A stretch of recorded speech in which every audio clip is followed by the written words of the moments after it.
వరుస దొంగతనాలతో భయభ్రాంతులకు గురవుతున్నారు సామాన్య ప్రజలు. మహబూబ్ నగర్ జిల్లా పట్టణ కేంద్రంలో లక్ష్మీనగర్ కాలనీలో పోలీసులమంటూ ఒంటరి మహిళతోటి బంగారాన్ని కాజేశారు దొంగలు.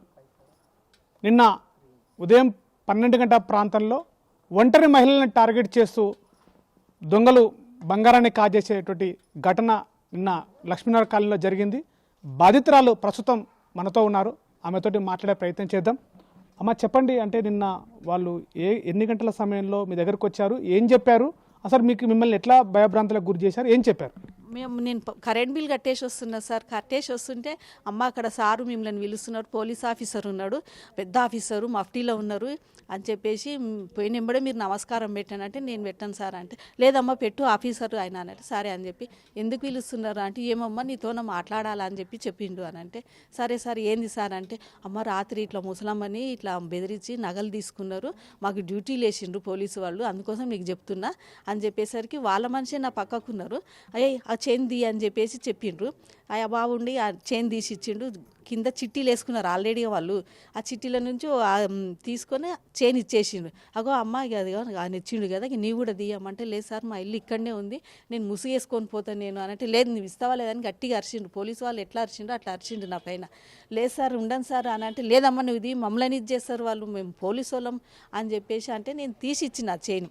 తీసి ఇచ్చినాక చిట్టీలో ఇక మడత వేసి ఇస్తుంటే, లేదు నాకు ఇచ్చేసేయి అని అంటే, లేదు నేను సంచిలో పెడతాను సంచిలో పెట్టేసిండు. అది నా చైన్ తీసేసిండు, వాళ్ళ గుల్కరాలు పెట్టేసిండు. అక్కడ వాళ్ళు, సార్ మీరు ఏడ పని చేస్తారు మీరు అని అంటే, నేను 1 టౌన్లో చేస్తా అంటే, ఏం పేరు సార్ అంటే రమేష్ అని చెప్పిండు.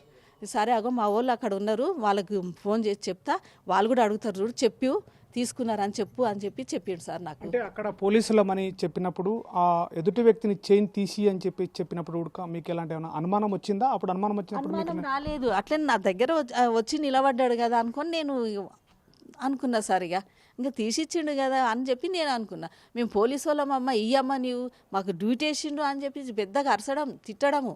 లేదు సార్ నేను ఇయ్యాను అన్న కూడా 10-15 నిమిషాలు నడిచింది చూడు మాకు సంభాషణ. అంటే మీరు చెప్తున్న సంఘటన దృష్ట్యం మధ్యాహ్నం 12 గంటలకు జరిగింది. 12:30 నుంచి అంటే ఆ సమయంలో పట్టపగలు ఇలా పోలీసులమంటూ మఫ్టీలో వచ్చినప్పుడు మీకు ఎలాంటి అనుమానాలు వచ్చి ఏమన్నా అరిచే ప్రయత్నం కానీ స్థానికులతో మధ్యలో ఇక వెనకాల వాళ్ళ మనిషి ఒక ఆయన ఉన్నాడు, ఇప్పుడు ఇక్కడ మీరు ఉన్నట్టు ఆయన ఉన్నాడు, మళ్ళీ ఆయన వెనకాల ఇంకో ఆయన ఉన్నాడు, ఆటోలో ఇంకొక ఆయన ఉన్నాడు, ఫాలో 3 ఉన్నారు నా దగ్గర. ఆ సీసీ కెమెరాలు కూడా 2-3 ఉన్నారు. అంటే మొత్తం ఎంత బంగారం తీసిచ్చారు? 4.5 తులాలు సార్, 4.5 తులాలు పోయింది. అంటే మీకు అక్కడ ఉన్నటువంటి పేపర్లు వేసేటప్పుడు ఎట్లా గుర్తుపట్టారు దాని తర్వాత? వాళ్ళు మేము ఫస్ట్ ఆయన చైన్ తీసినప్పుడు ఆ ఒక పేపర్ కింది కొంగి వాళ్ళ మనిషే ఇచ్చిండు, మళ్ళీ నా చైన్ ఇచ్చినాక వాళ్ళ మనిషే ఇచ్చిండు.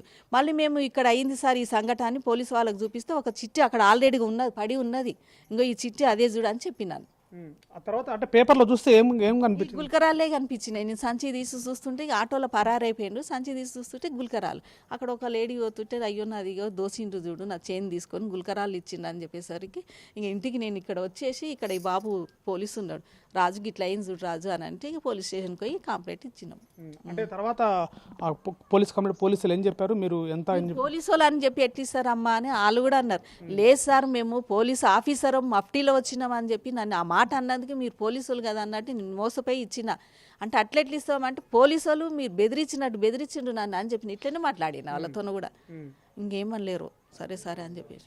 అంటే ఇప్పుడు ఇట్లా పట్టపగలు ఇట్లాంటి దోపిడీలకు పాల్పడుతాం అంటే వాళ్ళు ఒక గ్రూపు లాగా వచ్చారా, లేకపోతే ఎట్లా అనుకుంటున్నారు, మీరు ఎట్లా భావిస్తున్నారు? అటు అది గ్రూపే ఉంది సార్, వాళ్ళది గ్రూపే ఉంది. నేను వచ్చినాక నేను ఆ సగం దగ్గర ఆ ఫంక్షన్ హాల్ ఎత్తు దూరం పోయినా, నా ఎంబడి వచ్చేసి ఆటో అక్కడ కిందికి దింపేసి ఎంబడి తొందరగా వచ్చి సీసీ కెమెరాలో క్లియర్గా కనిపిస్తుంది. నా దగ్గరకు వచ్చి పిలుచుకొని వచ్చి, ఆఫీసర్ అమ్మ వాళ్ళు మఫ్టీలు ఉన్నారు, పోలీస్ ఆఫీసర్ నీతోనే మాట్లాడతాడని అట్లా తీసుకొని వచ్చిండ్రు వాళ్ళు. సో ఈ ఘటన పట్ల మీరు ఎలా స్పందిస్తారంటే, పోలీసులు మీకు ఎలాంటి న్యాయం కావాలనుకుంటారు? న్యాయం కావాలా, ఇది మళ్ళీ ఇటువంటి సంఘటన మళ్ళీ ఎక్కడ జరగొద్దు అని చెప్పేసి ఆ దుండగులను పట్టుకునాలి, కఠినంగా శిక్షించింది. సో ఇది అంటే పట్టపగలు మధ్యాహ్నం 12 గంటల ప్రాంతంలో పోలీసులమంటూ భయభ్రాంతులకు గురి చేస్తూ ఒక ముఠాగా ఏర్పడి, వాళ్ళు స్థానికంగా ఉన్నటువంటి మహిళలను, గల్లీల ప్రాంతంలో ఉన్నటువంటి మహిళలను, వృద్ధులని టార్గెట్గా చేసుకుంటూ మేము పోలీసులమంటూ గట్టిగా అరచడము పోలీసులలాగా బిహేవ్ చేయడం పట్ల స్థానికుల ప్రజలు ఆ ఒంటరి మహిళలు బబ్బెలెత్తేటువంటి ప్రయత్నం చేస్తున్నారు. మీ యొక్క మెడలో ఉన్నటువంటి బంగారాన్ని ఇవ్వాలి అని చెప్పేసి కూడా చెప్తున్నటువంటి పరిస్థితి. ఆ భయంతో పోలీసులమని పదే పదే చెప్పడంతో ఈ యొక్క ఘటన జరిగింది. మేము నిజంగానే పోలీసులమని నమ్మామని చెప్పేసి మహిళ సుమారుగా 4.5 తులాల పైన బంగారం కూడా ఇచ్చామని చెప్తుంది. చివరిగా ఆ యొక్క పేపర్లో చుట్టి ఎదుటి వ్యక్తిగా యాక్షన్ చేస్తూ ఆ యొక్క ఎదుటి వ్యక్తితో తీసినట్టుగా చేసి పేపర్లో చుట్టించినట్టుగా చేశారు. తర్వాత చూస్తే ఆ పేపర్లో చిన్న గులకరాలు ఇచ్చి వేసినట్టుగా వచ్చింది. తర్వాత అర్థమైంది ఈ యొక్క బంగారాన్ని దొంగలు కాజేశారనేటువంటి విషయం పట్ల కూడా స్థానికంగా ఈ యొక్క మహిళ బాధితురాలవుతుందో ఇలాంటి ఘటనలు మళ్ళీ పునరావృతం కావద్దు. ఈ యొక్క వరుస దొంగతనాలతో స్థానికంగా కాలనీల్లో కుటుంబాలు జీవించేటందరూ కూడా భయభ్రాంతులకు గురవుతున్నాం. వీళ్ళందరూ ఒక ముఠాగా ఏర్పడి ఇలాంటి ఘటనలు పాల్పడుతున్నారు. ఒంటరి మహిళలు వృద్ధులే టార్గెట్గా చేసుకుని ఇలాంటి ఘటనలు పాల్పడుతున్నారు. సో వీళ్ళని వెంటనే కఠినంగా శిక్షించాలి, వాళ్ళపై నుంచి కేసులు నమోదు చేసి వాళ్ళని జైలు పాల్చేయాలని చెప్పేసి కూడా స్థానికులు చెప్తున్నటువంటి పరిస్థితి. అసలైన తొలి వెలుగు. ఫాలో వాట్సాప్ @తొలి వెలుగు అఫీషియల్.